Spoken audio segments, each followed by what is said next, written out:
Hi everyone, today I'm going to read 3 stories. The Paperback Princess, The Subway Mouse, and I'm Done.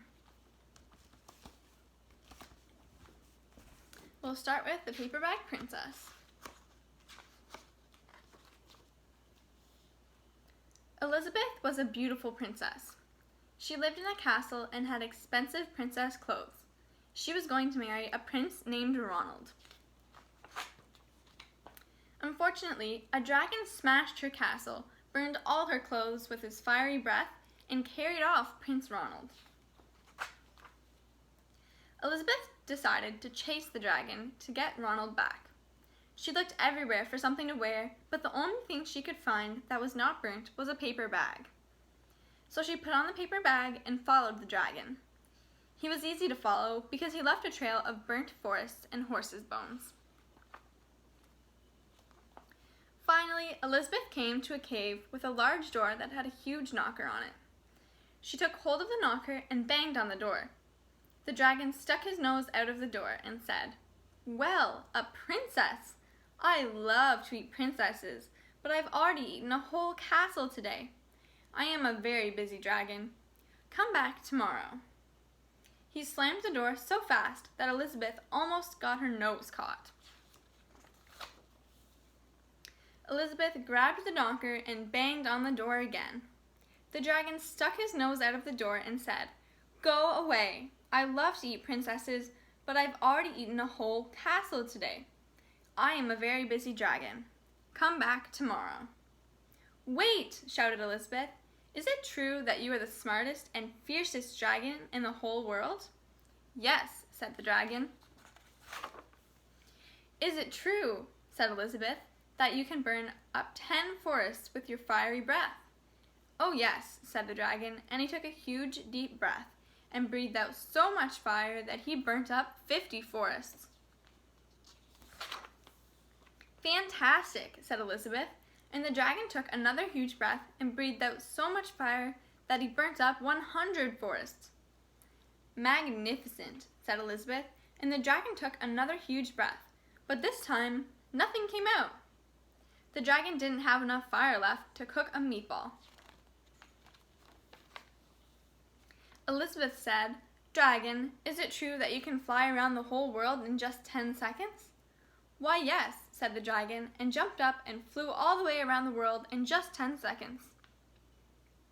He was very tired when he got back, but Elizabeth shouted, "Fantastic! Do it again."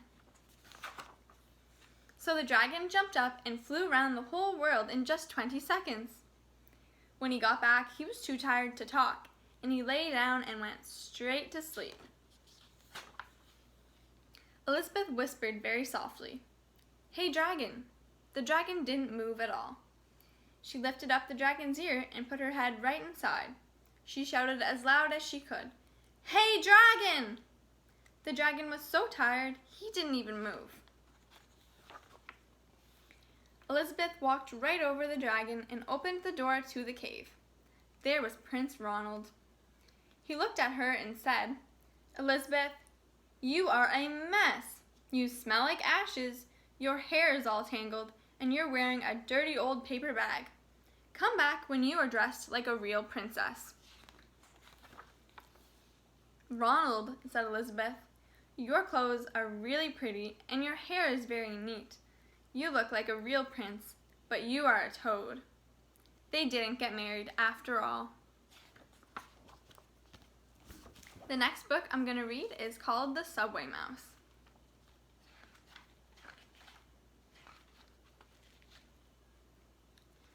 Nib was a subway mouse.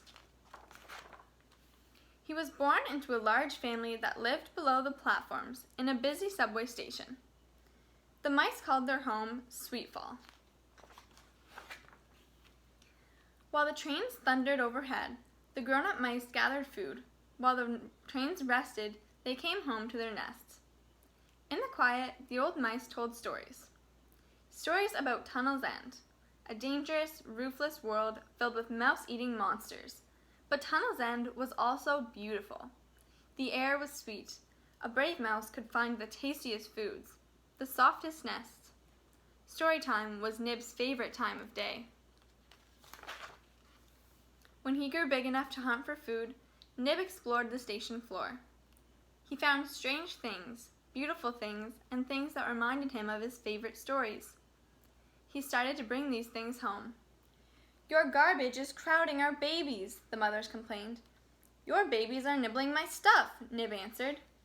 Then he had an idea. He found an empty corner and built a snug hideout. Nib loved to come home, wash up, and fall asleep surrounded by his colorful treasures. He traveled to Tunnel's End in his dreams. One night, Nib came home to a mess. "Nice place," said his cousin Caramel.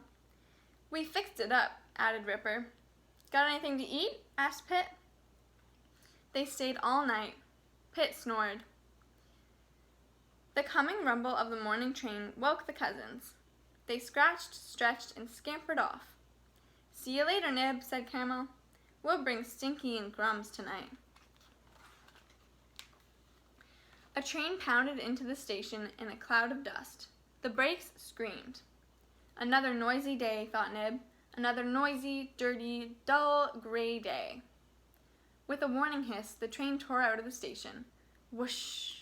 A gust of wind snatched up the pieces of Nib's ruined nest. One tiny feather swirled and flew away down the tunnel and out of sight. Nib had another idea. "Goodbye." He trotted past his cousins. "You can have my nest. I'm going to Tunnel's End." "You'll starve," said Pit. "You'll be gobbled up," said Ripper. Caramel sniffed. "Tunnel's End? That's just an old mouse tale."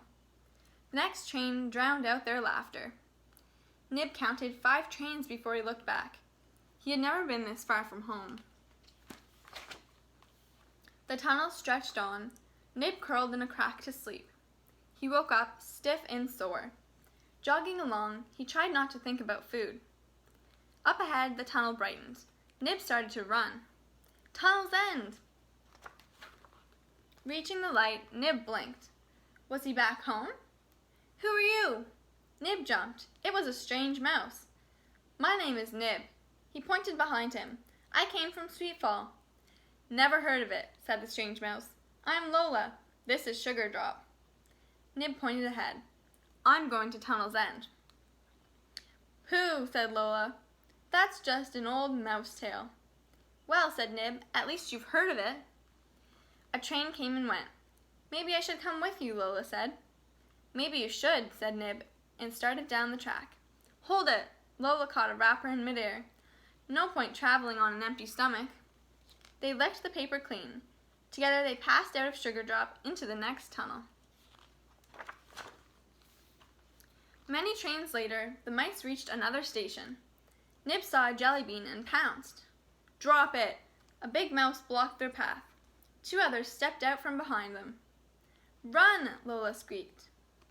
Dodging and darting, they ran the length of the station, with the gang snapping at their tails. They were far into the next tunnel before the cries of "Stop, thief!" died out. Nib still had the jelly bean. But now there was no turning back. The tunnel went on and on and on. There were many stations. There was not much to eat. As they plodded along another unending curve, the last train roared past. There was no sign of a station. Lola stopped. "I'm worn thin. I'm hungry and thirsty, and I need rest in a nest." "I quit." "There's nothing here," said Nib. "We have to go on." "I won't," said Lola. "Look, I'm making a nest." She plucked a feather from under the rail. Nib knew it at once. "That's mine!" He grabbed for it. "Finders keepers," said Lola. She sat on it. A tiny, far-off note echoed through the tunnel. Nib's fur stood on end. What was that? Lola's eyes grew large. Again they heard the small musical chirp. They started toward the sound. As they rounded the corner, a light breeze brushed their whiskers. Sighed Lola. Sweet. More voices joined the song. The tunnel widened to a soft light. Tunnel's End. breathed Nib. Come on! Lola dove into the forest of wet grass. Nib chased after her. The mice raced to the hilltop where they feasted on seeds, drank the dew, and danced in the moonlight. They slept right through the morning trains. Tunnel's End was more dangerous than Nib had imagined. It was also more beautiful than he had dreamed. Lola made herself at home. Later, she tucked their mouse children into a snug nest. Nib told them stories. It was their favorite time of day. The end. And the last story I'm going to read is called I'm Done.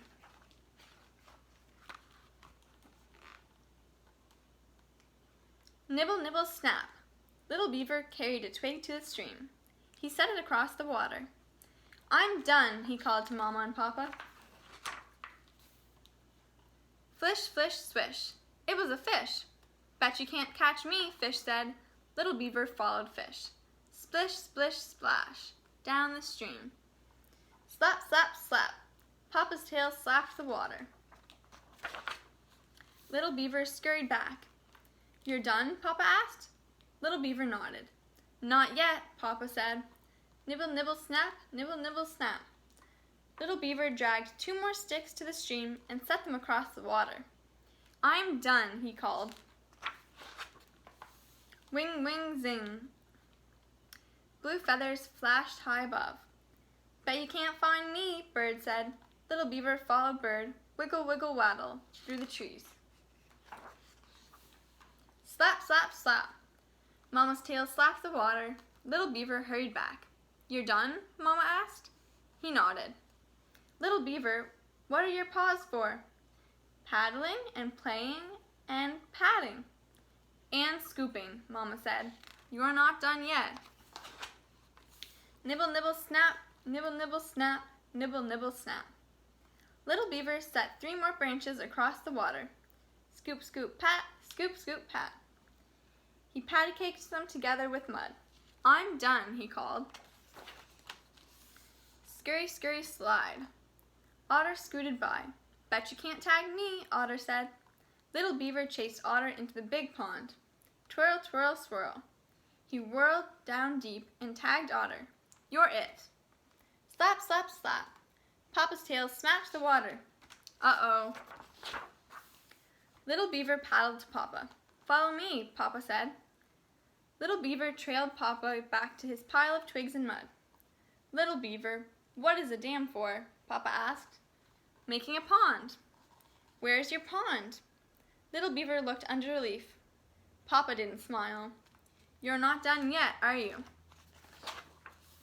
Nibble, nibble, snap, scoop, scoop, pat. Nibble, nibble, snap, scoop, scoop, pat. Nibble, nibble, snap, scoop, scoop, pat. I'm done, Little Beaver said. But Papa was working on their family dam, and Mama was busy on their lodge. Too busy to come. So Little Beaver carried a branch to help Papa. I'm done. We'll see, Papa said. Little Beaver paddled a branch to Mama. I'm done. We'll see later, she said. Right now it's time for bed. In their cozy den, Mama sang a song of a busy little beaver whose dam was nearly done. Little Beaver dreamed of nibble, nibble, snap, scoop, scoop, pat, slap, slap, slap. Whoosh! The sound of water rushing through his dam startled Little Beaver awake. He hurried outside. There was still work to do. Nibble, nibble, snap, scoop, scoop, pat. The sun dipped and Bird called for him to race. Not yet, Little Beaver said. So Bird stayed to help. Nibble, nibble, snap, scoop, scoop, pat. The moon rose and Otter called for him to chase. Not yet, Little Beaver said, so Otter stayed to help. Nibble, nibble, snap, scoop, scoop, pat. Fireflies glowed and Fish called for him to swim. Not yet, Little Beaver said, so Fish helped too. Nibble, nibble, snap, scoop, scoop, pat, pat, pat, pat. Oh! Little Beaver and his friends watched in wonder as silvery water pooled behind his dam. He waded into his pond and lifted his tail. Slap, slap, slap. His tail smashed the shiny water. "Mama, Papa," he called, "I'm really done." Mama and Papa scurried to his side. "Oh, little beaver, you really are done." "Hooray!" Everyone cheered. Little Beaver turned to his friends. "Now?" asked Bird. "Now?" asked Otter. "Now?" asked Fish. "Now," Little Beaver said with a slap of his tail. "Race you across my pond." And wing paddle zing, they did. Thank you so much for listening. I'll see everyone again next week. Bye.